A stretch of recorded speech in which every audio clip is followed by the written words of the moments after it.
To even begin to solve the climate emergency, we need to reimagine our global economy.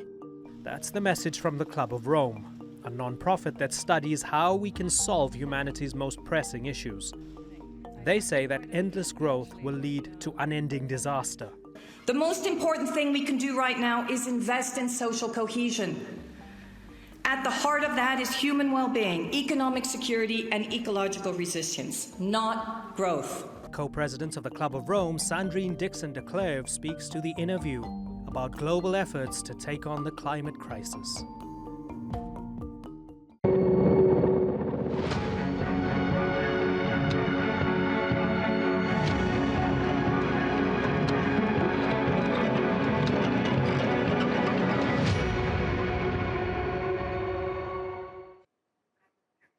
Hello and welcome. Over the next 25 minutes, we'll be trying to solve climate change and the global economy. Not ambitious at all.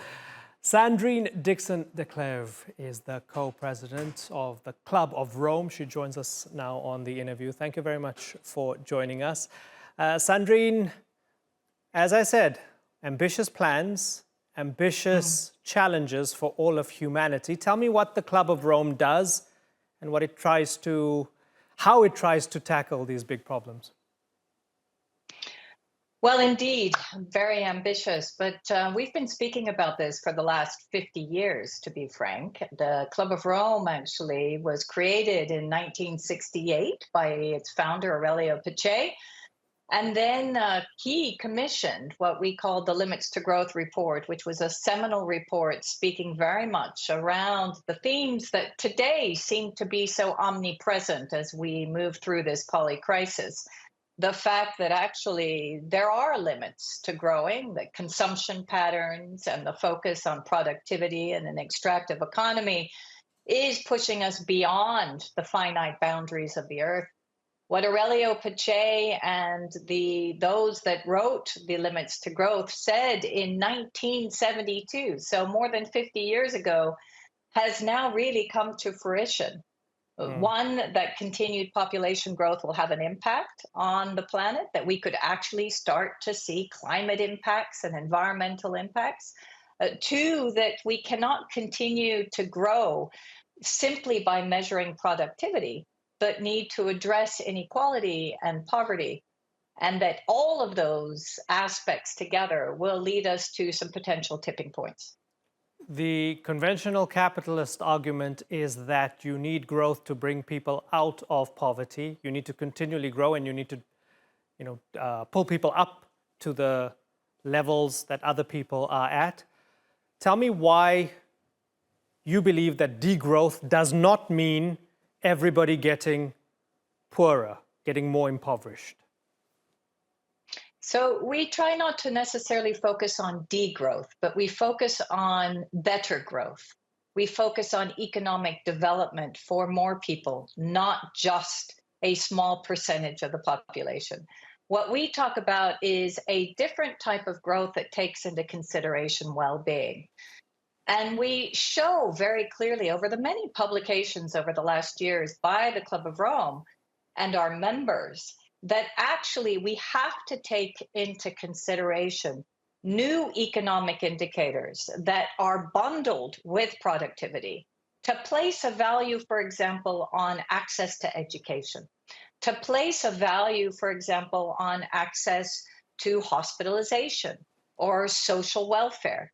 And that this will actually enable us to measure the real value of the economy servicing people, planet, and prosperity. Because what we see today, and this is the new analysis that we have just shown in Earth for All, A Survival Guide for Humanity, which is our 50th anniversary publication celebrating or commemorating the limits to growth, is that actually well-being has reduced and inequality has increased in most countries across the world, but in particular in the West, right, where the push towards growth and productivity and GDP has been the only measure of what supposedly is economic growth and economic development. And it's interesting because you mentioned that book or that report from 1972. I remember there was a very famous Bobby Kennedy speech from even before that, which said that GDP doesn't tell you about the quality of the air or the fresh water that's available to people, drinking water, and so on and so forth. Doesn't tell you about crime, doesn't tell you about livability. So people have been thinking about this for a long, long time. And in one of your talks, I remember you took aim at Silicon Valley because a lot of people look at Silicon Valley as this sort of utopian possibility, as this utopian example of possibilities for humanity with tech solutions that will fix climate, that will fix everything else. When you have cities like San Francisco, in some parts are very dystopian, right? Lots of poverty, lots of homelessness, lots of crime and the like. So give me some examples of how places that are on paper prosperous are not maybe doing very well. Very, very good point. So a few thoughts. The first thing is that actually our current economy is over-financialized. And so we have to take into consideration the contextual element, the fact that we no longer have an economy that is directly linked to, for example, employment or the well-being of people, but instead looking only at shareholder value and profits. So if you take that into account, and if you look, for example, at Silicon Valley, what can we see? Well, we can see great productivity for a few very big organizations, the Googles of the world, the Apples of the world, all of the new .com companies that have come forward since the 1980s. But if you look specifically at trickle down in the way in which this has serviced the people, whether it be in California or across the United States, you can actually see that in California, and in particular, take, for example, San Francisco, which is very close to where I grew up. I grew up in Palo Alto, the heart of Silicon Valley. You see the highest amount of homelessness. You see the greatest amount of heroin addiction and opioid addiction that has grown astronomically. You also see suicide rates and mental illness that has gone up dramatically. Now, our economy is showing prosperity, but it is absolutely not taking into account the real economic effects of people in San Francisco, in California, that are not seeing that well-being, that are not profiting from that wealth. So what we often say is we need to address wealth distribution, and we need to address growth for what and for whom. And how do we take this into account for a greater part of the population? And that's what our new book, Earth for All, speaks to.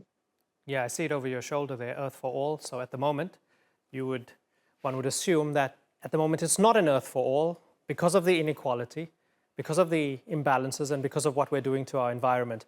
On that note, when we talk of the environment, there's a developed versus developing country paradigm.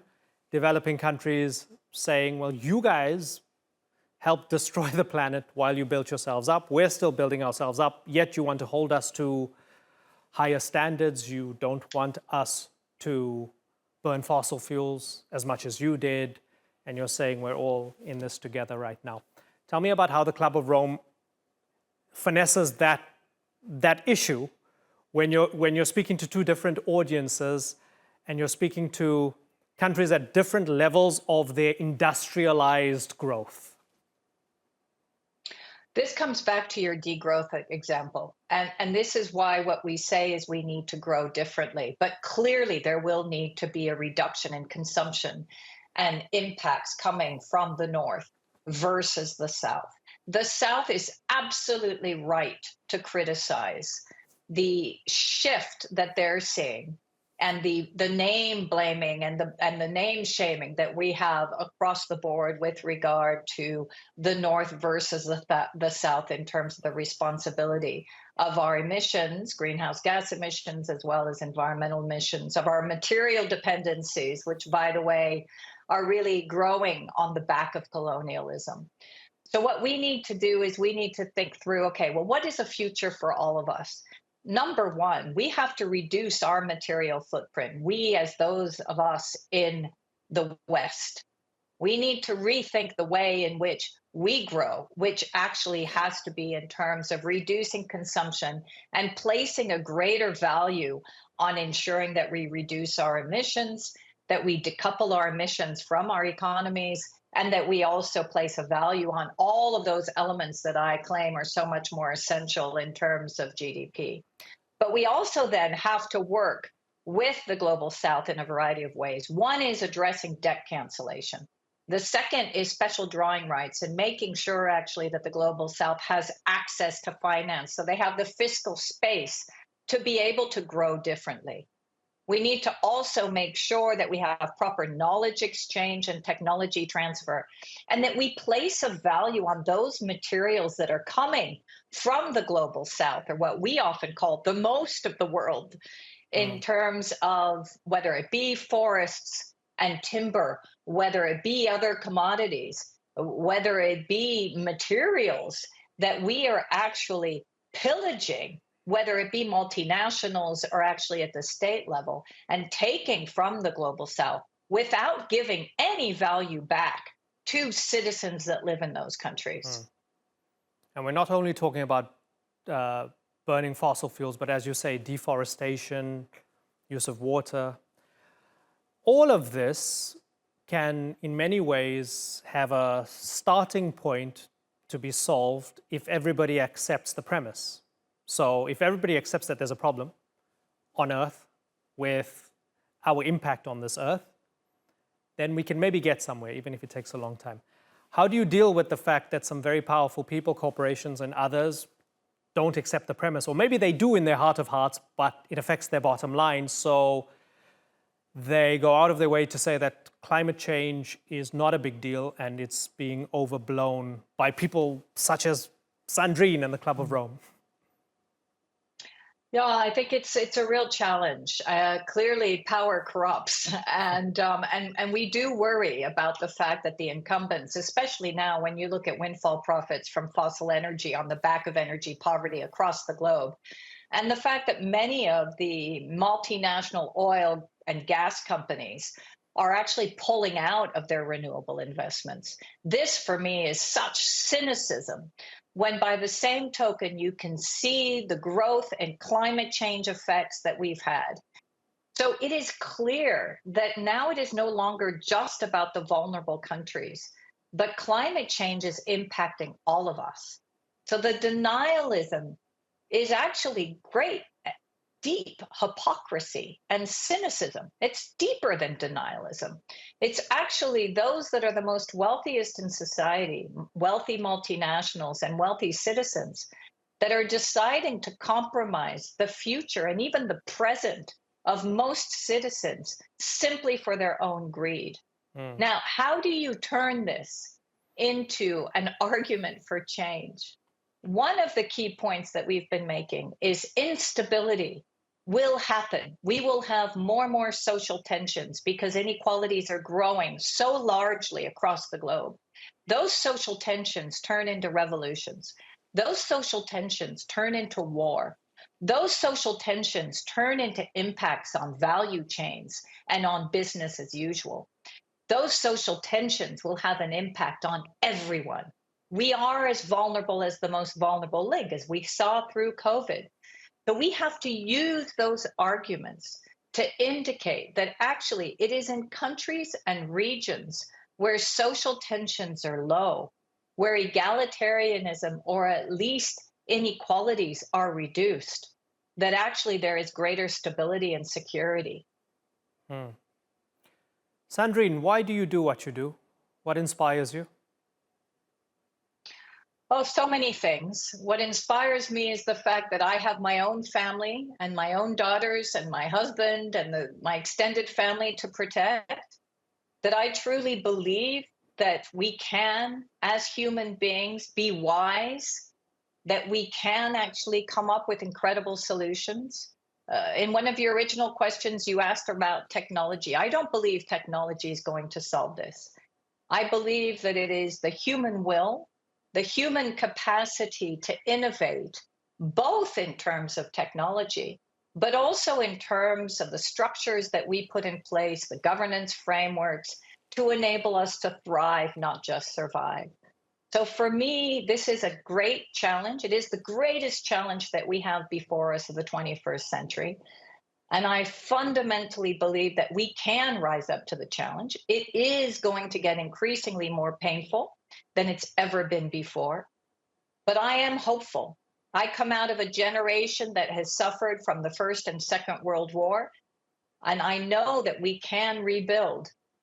But the question is, do we need to get to rebuilding and have full-on war, or can we actually build now and think forward in terms of how we can be good ancestors? I'm hopeful that it's the latter and not the former.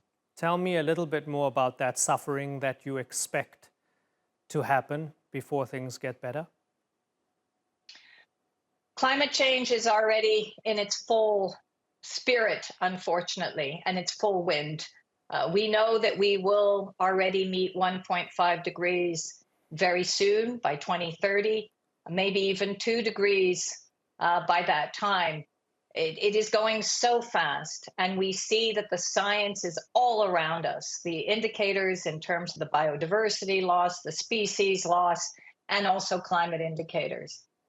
We will have more climate-related effects. That is for sure. We also are seeing, unfortunately, the stress points of the war in Ukraine, the war in the Middle East as well. And those stress points are going to have compound effects alongside climate change on energy and also on access to food. And those compound effects, and just take another pandemic, for example, will mean that we will continue to have more pain. So that is just the understanding of what we are facing in terms of what we call multiple tipping points. But in addition to that, we're going to really have to think through strategically the type of governments that we want. We have to rethink the leadership that we need. We have to put in place new indicators in order to enable our economic systems to work, and a new financial architecture. And all of those that are part of the existing system are going to hold on with dear life. Those are going to be very painful for those that currently are holding on to power and aren't holding on to profit, such as the shareholders that are part of our over-financialized system, as I was indicating. Okay, so we need new metrics. We need new financial indicators, as you say. The people that generally would be those with enough power to be able to make that happen are the same ones who are incapable of helping us stop Russia, Ukraine, or Israel, Gaza. I mean, sometimes they're benefiting from it. So who gets to do this? I mean, if they've messed up so much up until this point, do you trust them with the keys to creating a new future, or do you replace the current paradigm with the UN that we have? So we need to work in terms of short-term levers for change, and there are systems shifts that we're seeing, new criteria, for example, in our financial system that place a value on environment, social, and governance. That's not enough. That's just let's say, the tip of the iceberg. We have new criteria through our taxonomy system at the European level. That's in terms of the finance. With regard to indicators, the OECD, the UN, European Union, and many countries are exploring the need for new indicators because they see that just shifting our economy and Band-Aid approach is not going to work with regard to our 21st century challenges. But we also have new thinkers that are coming to the forefront. We have new economists that are proposing models that are actually working at the local level, for example, like the Doughnut Economic model. Or even I was just speaking to someone who's introducing in the G20 negotiations new indicators and new thinking as well, with regard to some of the conversations that we'll have in India, who are hosting the G20, and thinking through a new type of economic model that takes into consideration environmental and economic externalities. I do believe that most governments realize that time's up on the existing system. It's so complicated, though, that some of them just don't know how to get out of the mess. Mm. And that's where it's incumbent on people like myself and the members of the Club of Rome and other thought leaders to come together strategically and to support governments to make some of the tough decisions. But let me conclude with this as well on this point. There are so many perversities in our existing market. There are so many perversities in our existing governance systems that actually we could save money. We could optimize our functioning without even having to go out and get new capital or completely shift the existing models. And just doing that would already make us move into a better system. For example, getting rid of fossil fuel subsidies and industrial agriculture subsidies and taking the trillions of dollars that are used for those subsidies and putting them into a just transition fund. Or using some of the models that we see in the well-being economies of Scotland, New Zealand, Wales, Iceland, and Finland, and putting in place those indicators where we've seen that those models and those governments did very well moving through the pandemic because they had de-risked their value chains, or even companies that have become environmentally, socially, and governance so ESG proof, who also de-risked and became much stronger through the shocks and stresses of the pandemic. So we can see that there is some movement. And what we need to do now is bring it to the scale that we need at this time. It's interesting that you're an advocate for Kate Raworth's Doughnut Economics as well, because it shows that there's a lot of overlap here and people sort of, pushing towards the same goals. You mentioned that we're living in an extractive global economy. In the past, if I think of an extractive economy, many of the most beautiful monuments built in the world, built by slaves, chattel slavery, terrible inhumanity, man's inhumanity to man, that was as extractive as it comes, right? In today's world, a lot of people wrestle with this. When they hear things like modern day slavery, or they hear about inequality, sometimes it's difficult for them to put their finger on what's the biggest problem with this extractive global economy. What is it, really? I think there are a variety of different levels. One is that it's based on a colonial system of exploitation. The extractive economy has always been promoted on the back of people, whether it be slavery or whether it be the poorest, again, so that we can remain productive. And that has been the biggest issue. We have never costed that extraction, whether it be the impact that it has on people's lives or whether it be the impact that it has in terms of our depletion of natural resources. That's also why we think of putting together a global fund or a global citizen fund that might even be translated into a universal basic dividend. This means that you start to actually put a price on that extraction, but that you also try to decrease that extraction at the same time and really shift our economy in terms of the type of, economic development that you want. A great deal of that extraction, whether it be fossil energy, first of all, is obviously having the emissions impacts, but it's also looking at materials in terms of shifting towards renewables. We have to remember that we need to think about not just substituting the existing economy with another economy, but completely rethinking our current economy so that it services people, planet, and prosperity. If we go forward and decide that we're going to electrify, that electrification cannot continue to promote the same type of extraction that we've had until now. We can't just replace one car with another car. We need to think about mobility for people. So servicing people's lives, making sure they can get from A to B with as little impact as possible. Finally, let's come back to the impact on people's lives and the human slavery that we see. We have to put a proper price and value, whether it be the natural resources or that human life that we've been talking about.